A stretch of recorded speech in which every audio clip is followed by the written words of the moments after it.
귀한 찬양 감사를 드립니다. 우리 비택 장로님의 기도 속에서 그리고 청년부의 찬양 속에서 세 단어가 남습니다.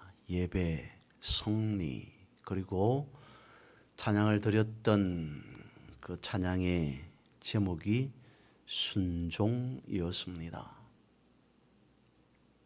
이런 용어 속에서 우리가 승리자로서의 승리하는 삶을 지속적으로 살아가려면 어떻게 해야 되는가? 예배 가운데에 주의 임재하심, 성령의 역사하심, 삶 속에서 하나님의 말씀 따라 순종하는 삶을 살아가야 하리라 라고 믿습니다. 여러분, 사람이 살아가는 것과 그리고 제대로 살아간다고 하는 것은 분명 차이가 있습니다. 같지 않습니다. 다릅니다. 그러면 살아가는 것 외에 제대로 산다라고 하는 것의 차이는 무엇이겠습니까? 단적으로 말씀을 드리면 현재에 충실하게 살아가는 것이라고 말씀을 드려봅니다.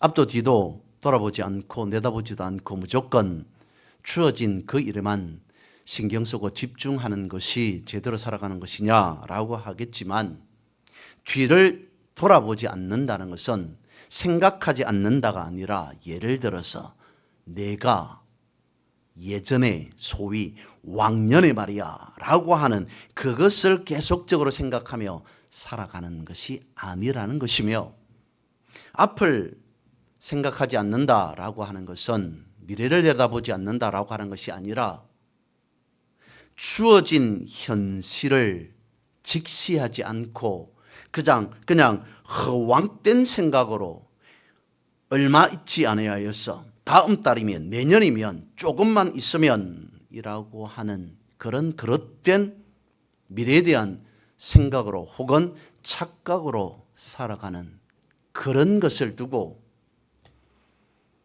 과거를 그리고 미래를 바라보는 것보다는 현실에 충실하게 살아가는 것, 그것을 제대로 살아가는 것이다 라고 하는 그런 측면에서 말씀을 드렸습니다. 성경에서 후회 없이 살아간 사람이 있겠습니까만, 그래도 기록된 말씀을 따라 생각해 보면 다윗이지 않을까 싶습니다. 사무엘하 22장 3절에서 이렇게 말씀하고 있습니다. 내가 피할 나의 반석의 하나님이시요 나의 방패시요 나의 구원의 뿌리시요 나의 높은 망대시요 그에게 피할 나의 피난처시요 나의 구원자시라. 나를 폭력에서 구원하셨도다. 다윗이 하나님 앞에 여러 가지 다양하게 고백하고 있습니다. 하나님께서는 나의 반석이시요 방패시요 구원의 뿌리시요 높은 망대이시며 피난처이시며 나의 구원자 되어 주신다 라고 고백합니다. 이때 당시에 다윗에게 있어서 하나님은 어떤 하나님이신가 라고 하는 것을 자세하게 나타내 보여주고 있습니다. 설명해 주고 있습니다. 우리가 가진 개역 개정에는 나의 반석의 하나님이라고 되어 있습니다만, 개역 한글 예전에 번역에 보면 나의 피할 바위시오 라고 되어 있습니다. 반석이신 하나님 혹은 바위 되시는 하나님, 그 하나님은 우리와는 다르게 유목민에게나 혹은 광야 가운데 있는 사람에게는 매우 필요한 것일 수밖에 없습니다. 피할 바위가 되어지고 반석이 되어진다는 것은 말 그대로 원신처가 되어지겠죠. 보호해 줄 수 있는 여러 가지를 지켜주고 힘들거나 혹은 곤란에 처한 그런 몸을 피할 수 있는 그런 곳일 수밖에 없습니다. 반석의 하나님, 방패이신 하나님, 구원의 뿌리신 하나님은 다름 아닌 하나님의 또 다른 속성을 나타내 준다라고 하겠습니다. 하지만 그 이전에 오늘 성경에서 우리가 생각해 보아야 할 것은 내가 피할 나의 반석의 하나님이시오 나의 방패이신 하나님이라고 할 때에 그 하나님은 과거에 그랬던 하나님, 앞으로 그럴 것인 하나님이 아닌 현재 나를 지켜주시는 반석 되신 하나님, 위험에서부터 적의 공격에서부터 지켜주시는 방패이신 하나님, 그 하나님을 노래하고 있다. 현재 살아 역사하시는 하나님을 다윗은 고백하고 있다라고 하겠습니다. 다윗에게 있어서 반석 되시는 하나님은 다름 아닌 보호자 되시는 하나님이라는 것을 생각해 볼 수 있습니다. 오늘 본문의 말씀에 기록된 한나에게서는 어떤 하나님을 고백하고 있을까요? 크게 두 가지로 생각해 봅니다. 먼저 첫 번째, 한나가 고백하는 하나님 역시 반석 되신 하나님을 고백하고 있습니다. 한나는 우리가 알듯이 아이가 없었습니다. 힘들었습니다. 괴로웠습니다. 고통스러웠습니다. 그 가운데 하나님께 기도하였습니다. 간절한 기도 끝에 아이를 갖게 되어집니다. 그래서 소원한 대로 하나님께 그 아이를 드리게 되어지죠. 하나님의 사람으로 살아갈 수 있도록 그렇게 고백합니다. 하나님께서 자신의 기도를 들어주셨다라고 하는 엄청난 그 기쁨 가운데서 노래하고 있습니다. 그 노래의 첫 번째가 하나님은 나를 지켜주시는 든든한 반석과 같은 하나님이라고 하면서 감사 찬양을 드리고 있습니다. 그래서 한나는 이 노래를 통해서 자기가 경험한 하나님을 우리에게 이와 같이 정언하고 있다라고 할 것입니다. 한나가 경험한 하나님은 바로 든든하게 지켜주시는 하나님, 내지는 자신이 풀지 못하는, 해결할 수 없는 그 문제를 해결해 주시는 하나님, 한나가 고백하고 있는 하나님, 첫 번째 그 하나님은 해방자 되신 하나님을 찬양하고 있다라고 하겠습니다. 해결 혹은 해방이라고 하는 말은 갇힘을 전제하고 있습니다. 어쩌면 우리 모두는 무엇인가 혹은 누구에겐가 갇혀 살아가는 삶이라고 할 수 있겠습니다. 말 그대로 감옥이라고 하는 곳에 갇혀져 있는 사람이 있을 수 있고, 최면에 갇혀 있는 사람이 있을 수 있으며, 돈과 명예와 권력에 갇혀 살아가는 사람이 있을 수 있습니다. 성경에서 말씀하고 있습니다. 여리고로 내려가던 제사장과 레위인들이 강도를 만납니다. 하지만 저들은 다친 그 사람을 도와줄 수 없었습니다.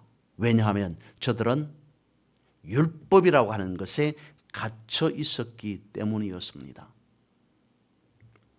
하나님은 무엇인가에, 어디인가에, 누구인가에 갇혀 있는 사람을 풀어주는, 해방시켜주는 분이시라는 거죠. 우리가 그렇지 않을까 싶습니다. 가난한 사람만 가난에 갇혀 있다고 여길 수도 있는데, 부한 사람도 그 부에 갇혀 살아가는 것 같습니다. 내가 가진 그 부를 지키기 위해서, 내가 가난하지 않고 부한 삶을 살아가기 위해서라고 하면서 부에 집착하면서 살아가는 사람 역시 부에 갇힌 자가 아닐까 싶다는 거죠. 연약한 사람만 약함에 갇혀 있는 것이 아니라 강한 사람 또한 역시 힘에 갇혀 살아가는 사람이지 않을까 싶습니다. 예수님께서는 어떻게 하셨을까요? 예수님 당시에도 여러 갇혀 있는 사람들이 많았습니다. 앞을 볼 수 없었던 사람, 열병에 시달리던 사람, 심지어는 죽은 사람까지 예수님께서는 저들을 치료해 주셨습니다. 해방시켜 주셨습니다. 손마름에서, 열병에서, 볼 수 없는 것에서, 심지어는 죽음에서 해방시켜 주셨던 하나님, 예수님, 오늘 우리는 고백해야 합니다. 하나님께서 또한 예수님께서 우리의 묶인 모든 것을 해결해 주신다, 혹은 해방시켜 주신다 라고 하는 것을 말입니다. 그렇습니다. 한나에게 반석 되시는 하나님은 해결자 되시는 하나님이심을 고백하고 있다는 것이죠. 두 번째 살펴볼 것은 기둥 되신 하나님에 대해서입니다. 오늘 성경은 이렇게 기록되어져 있습니다. 땅의 기둥들은 여호와의 것이다. 한나의 놀라운 고백이지 않을 수 없습니다. 하지만 이것을 있는 말 그대로 생각해 본다면 오늘과는 다르게 예전에 사람들이 인식했던 지구, 땅에 대한 것으로 생각해 본다면 저들은 지구가, 땅이 둥글다고 여기지 않았고 평평하다고 여겼습니다. 그래서 평평한 땅이 제대로 존재하려면 온전한 기둥이 있어야 된다라고 여겼다는 것이죠. 그 가운데에서 한나가 고백하고 있습니다. 땅을 바치고 있는 분은 기둥 되시는 하나님이 계시기 때문이다 라고 고백하였다는 것이죠.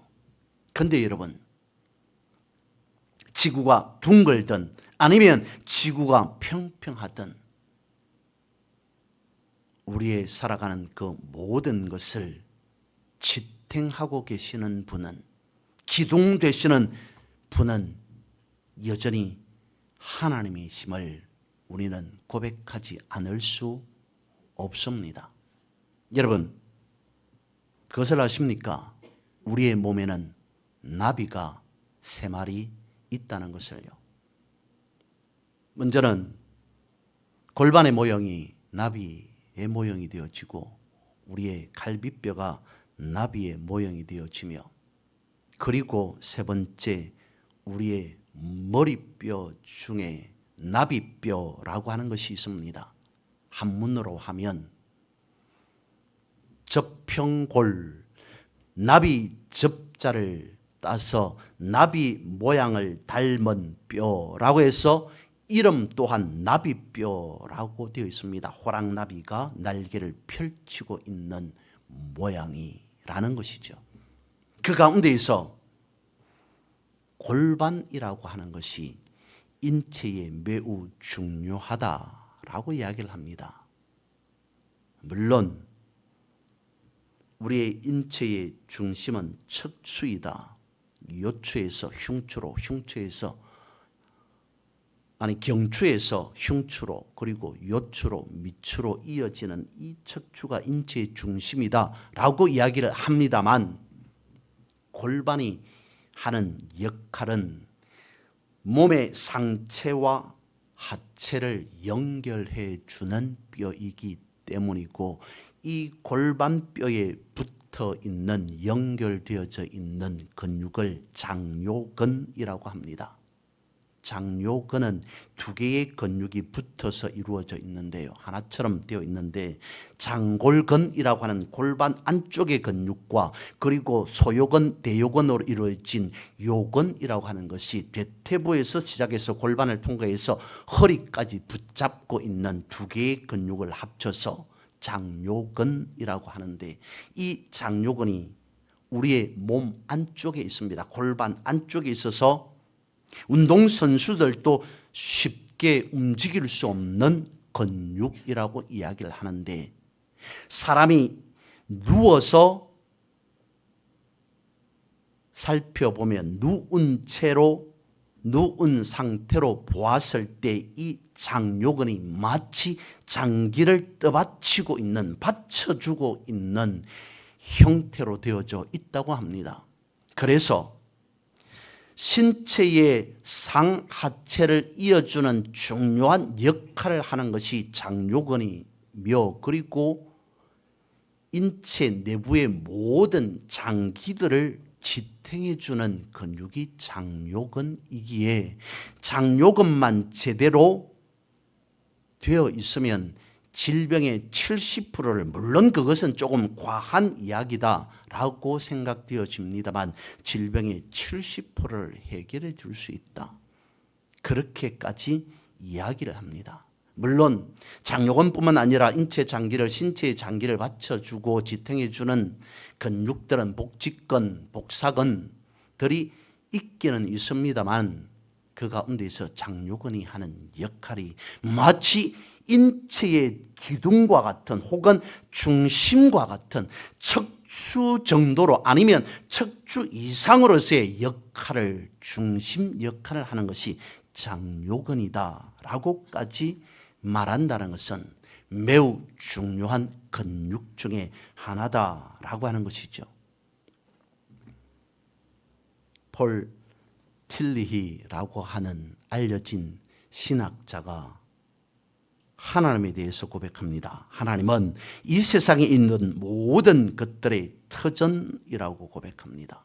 그러니까 앞서 말씀드린 바와 같이 하나님은 모든 존재의 근본이요, 기반이 되어진다는 것이죠. 그래서 그가 말하고 있습니다. 설명합니다. 사람은 물론이고 동물과 식물뿐만 아니라 광물에 이르기까지, 그리고 우리가 호흡하는 공기와 물에 이르기까지 다 하나님께서 주신 것이고, 하나님에 의해서 이 모든 것들이 지탱되어 가고 있다라고 말합니다. 그러니까 내 몸의 중심이 척추가 아니면 장요근이 지탱해 준다고 보는 것이 아니라, 반석 되시고 기둥 되시는 하나님이 나의 생명을 세우고 있다는 것입니다. 내 몸뿐만 아니라 이 우주에 존재하는 모든 것을 지탱하고 계시는 하나님, 기둥 되신 하나님, 그 하나님을 놓쳐버리고 살아간다면 우리 인체에 나비가 되었던, 장요근이 되었던, 무슨 근육이 되었던 그 모든 것 온전하게 제대로 생각지 못하는 것이다 라고 밖에 볼 수 없다는 것입니다. 왜 그렇습니까? 땅에 발을 딛고 살아가는 모든 사람들은 말 그대로 다 살아갑니다. 하지만 말씀드린 바와 같이 제대로 살아가는 사람과 그렇지 않은 사람과는 확연히 차이가 날 수밖에 없습니다. 그냥 숨을 쉬고 살아가는 사람과 하나님의 생명으로 호흡하는 사람과는 분명 다를 수밖에 없기 때문이죠. 그래서 여러분, 성도인 우리는, 우리의 삶의 기둥은 오직 하나님이라는 것입니다. 노벨 문학상을 수상한 아이작 바세비서 싱어라고 하는 사람이 바보들의 나라 켈럼이라고 하는 책을 썼습니다. 말 그대로 이 켈럼이라고 하는 나라에 살아가는 당시의 사람들은 다 바보였습니다. 지도자 주변의 사람들도 그 나라에 살아가는 평범한 사람들, 모든 사람들이 다 바보였습니다. 그래서 제가 말합니다. 그들은 바보라서 글도 없었습니다. 글이 없었기 때문에 읽고 쓰는 것 자체가 없었습니다. 그러다가 세월이 한참 지난 후에 글자가 생기게 되어집니다. 그리고 읽고 쓰기를 배우게 되어집니다. 문자가 생기고 나서 저들의 삶은 바뀌게 되었습니다. 그 전에 없었던 문제라고 하는 단어가 생기고 위기라고 하는 단어가 생김으로 비로소 저들의 삶 속에 문제가 생기고 위기가 생겼다는 것이죠. 물론 그 책에서 하는 이야기입니다. 그전에는 문제가 무엇인지 위기가 무엇인지 몰랐다가 문제라고 하는 글자가 생기고 위기라고 하는 글자가 생긴 이후에 비로소 저들의 삶 속에 문제가 생겼고 위기가 생겼더라는 겁니다. 그래서 문제와 그 위기를 해결하기 위해서 저들은 전쟁을 일으킵니다. 그런데 바보들이기 때문에 그 전쟁을 하는 방법 또한 엉뚱하고 바보 같았다라고 이야기를 합니다. 켈름이라고 하는 그 나라에 살아가는 사람들은 바보라서 모든 것이 다 바보스럽다라고 하는 것은 아닙니다. 그 책에서 담고 있는 초점은 이것입니다. 오늘날 현대인으로서 살아가는 우리들에게 매우 엄청나게 많은 것을 생각해 보게 하는 그러한 것을 와처럼 그렇게 다루고 있었더라는 것입니다. 아이작 바세비서 싱어라고 하는 사람은 유대인이었습니다. 그의 부친은 랍비였습니다. 하지만 그는 랍비가 되지 않고 작가가 되었습니다. 어렸을 때부터 히브리어로 공부를 했으며 탈무드 그리고 토라를 익히면서 성장했습니다. 부모들은 그랬을 겁니다. 아버지처럼 랍비로 성장케 하고 싶었을 겁니다. 그런데 그는 그러지 않았습니다. 그랬던 이유가 홀로코스트를 두 눈으로 보았기 때문이었습니다. 그의 친구, 그의 가족들이 자신의 눈앞에서 죽어가는 나치에 대해 학살로 생명을 잃어가는 그 모습을 바라보면서 그는 한탄했다는 것이죠. 과연 하나님이 살아계신다면 어찌 우리에게 이와 같은 일이 있을 수 있는가? 회의적이었습니다. 그래서 그것으로 인해 랍비가 되어지지 않은 것 같기도 합니다. 하지만 그는 말합니다. 내가 어떤 삶을 살아가든지 간에 내 마음의 고향은 유대 공동체이다 라고 말했습니다. 그 말이 무엇이겠습니까? 자신은 랍비가 되지 않고 작가가 되었고 하나님이 살아계신다면 어찌 우리에게 이와 같은 엄청난 수모가 있을 수 있습니까? 라고 한탄하였을지라도 하나님의 그늘 아래서 하나님의 인도하심, 하나님의 보호하심 그 안에서 벗어날 수 없는 인생의 모든 것은 결국 하나님이시다라고 하는 것을 고백했다는 것입니다. 즉 오늘 본문의 말씀대로 한다면 하나님은 기둥이시다는 것을 자인했다고 볼 수밖에 없다는 것이죠. 하나님은 우리의 기둥이시다라는 그 말에서 우리는 쉽게 광야에선 이스라엘 백성들을 인도하였던 구름 기둥, 불 기둥을 연상해 볼 수 있었습니다. 그 기둥이 어떤 기둥이었든지 간에 중요한 것은 그것이었습니다. 기둥이 움직이면 이스라엘 백성들도 움직여야 했고 불기둥이 구름 기둥이 멈추면 이스라엘 백성들도 멈추어야 했습니다. 하나님의 인도하심 그것을 상징하는 것이 바로 불기둥과 구름 기둥이었습니다.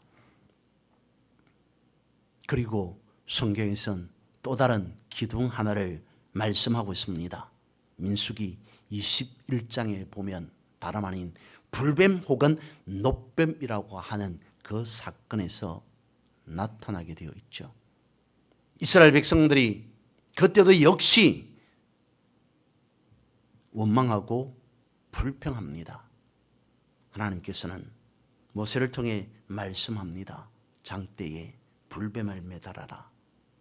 그리고 성경은 말씀하고 있습니다. 민수기 21장 9절입니다. 모세가 놋뱀을 만들어 장대 위에 다니 뱀에게 물린 자가 놋뱀을 쳐다본 적 모두 살더라. 장대에 매달린 놋뱀을 바라보고 모든 사람들이 죽을 수밖에 없었던 사람들이, 생명을 잃을 수밖에 없는 사람들이 치유되고 회복되고 살아났더라라고 말씀을 하고 있습니다. 물론 성경은 그것을 기둥이라 말씀하지 않고 장대라고 말씀을 하고 있습니다만 엄연히 기둥이라고 볼 수 있는 것이 바로 이것 때문이죠. 놋뱀 사건을 성경은 예수 그리스도의 십자가로 대입하고 있습니다. 믿음 안에서 바라볼 때 놋뱀을 바라본 적 살더라 라고 하는 것은 십자가에 달린 예수 그리스도를 바라본 적 살리라 라고 교회는 말하고 있기 때문이라는 것이죠. 그렇습니다. 여러분들 삶 속에 십자가 있습니까? 그것은 오늘 본문에 있는 것으로 연결해 보면 우리 가운데에는 분명한 하나님의 기둥이 있다는 것입니다. 예수 그리스도께서 십자가라고 하는 그 기둥에 매달리지 않았다면 오늘 우리는 존재할 수가 없습니다. 그 기둥이 한나가 고백하는 기둥이든 불기둥, 구름기둥이든 장대와 같은 기둥이든 예수 그리스도의 그 십자와 같은 기둥이 우리 가운데에서 세워져 있으므로 우리는 죄사함 받고 구원과 영생을 받게 되어졌습니다. 예수 그리스도의 십자가는 모든 인류의 기둥이라는 것이죠. 여러분, 반석되시고 기둥되시는 하나님 앞에 선 삶을 살아가시기를 바랍니다. 그리고 하나님의 인도하심을 바라보고 기다리는 삶을 살아가시기를 바랍니다. 그래야 할 때 분명 오늘 본문에서 기록한 바와 같이 우리의 삶 속에서 참된 반석과 기둥 되신 하나님의 놀라운 축복을 누리며 살아가는 여러분 되어짐을 믿습니다. 이런 삶을 살아가기를 주님의 이름으로 선포하고 축복합니다.